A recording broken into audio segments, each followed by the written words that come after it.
Les médias qui vous ont invité vous ont surtout parlé de la partie sur le Tout Paris. Moi, je vais vous parler de la partie d'avant, et notamment à un moment où vous parlez de la pédophilie.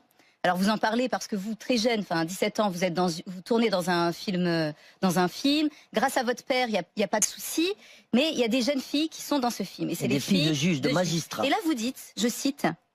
Il savait que ces deux magistrats profitaient de leur impunité pour se livrer à toutes sortes d'exactions, parce qu'il était intervenu comme médecin pour réparer quelques dégâts chez les petites victimes. Tout à fait. Donc là, on est en train de parler de réflexion d'hymen, on est en train de parler de quoi? Et on parle de pédophilie et de viol sur petites filles, c'est ça l'idée? Vous voulez vraiment en parler? Oui, je veux vraiment en parler, ouais. Ben oui, c'était viol. Alors, un des magistrats qui était président du tribunal de Tanger, c'était une grande personnalité, à l'égal de mon père, qui était le médecin-chef de la province. Mettez-vous devant le micro, Gérard. Oui. La médecine, c'était mon père qui l'a dirigé, qui chapeautait tout. Et ce président-là, il avait 8 esclaves chez lui. Des petits esclaves de 8 ans à 13, 14 ans. Et il les violait quand il voulait. Voilà. Et quand il faisait trop mal et tout, il appelait mon père. Quand il y avait des points de suture à faire, il appelait mon père. Mon père venait. Ah oui, mon père venait lui-même personnellement pour que les infirmiers et tout ne le sachent pas. Donc c'est mon père qui s'en occupait, mais à contre-cœur, mais il était bien obligé. Mais là sur ça, justement, précisément, les temps ont changé. Ah, au Maroc, je suis pas sûr. Hein. Ah non? Oh non, ah non. À partir du moment où c'est le pouvoir, on protège. Ça c'est sûr. Ça c'est sûr. Sauf qu'il y a eu un moment où Hassan II a réagi. Mais son fils, je pense pas.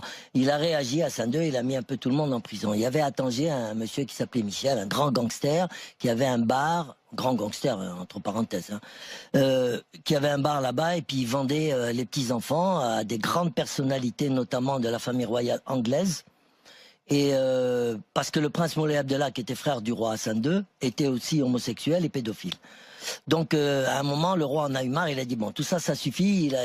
Il a renvoyé son propre frère qui avait violé 6 enfants et qui les avait fait tuer à Rabat, d'accord. Il l'a viré du Maroc et il s'est installé en Belgique. Le Moulay Abdellah, qui est mort du sida.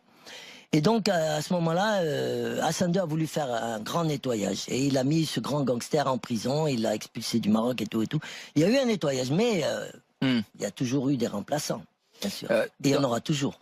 La pédophilie au Maroc, elle est omniprésente partout. Et il faut pas dire que c'est la faute du tourisme sexuel. Ça, c'est un grand mensonge. Voilà. Et pourquoi est-ce qu'on n'en met pas un terme? Il y a certaines régions du Maroc, comme Tanger ou Marrakech, où ils ont ça dans le sang. Je dis pas que les Marocains sont bisexuels, loin de moi. Mais la région de Tanger, ça prolifère. Et Marrakech, je vous en parle même pas. C'est la capitale du monde. Il y a beaucoup de liens aussi avec le tourisme, parce qu'on a parlé du Maroc comme la petite Thaïlande. Je pense que même il y a eu des scandales avec des Français, Hollandais, qui venaient ministre français, se fournir. Sauf qu'on n'a jamais su la vérité, il n'y a jamais eu d'enquête.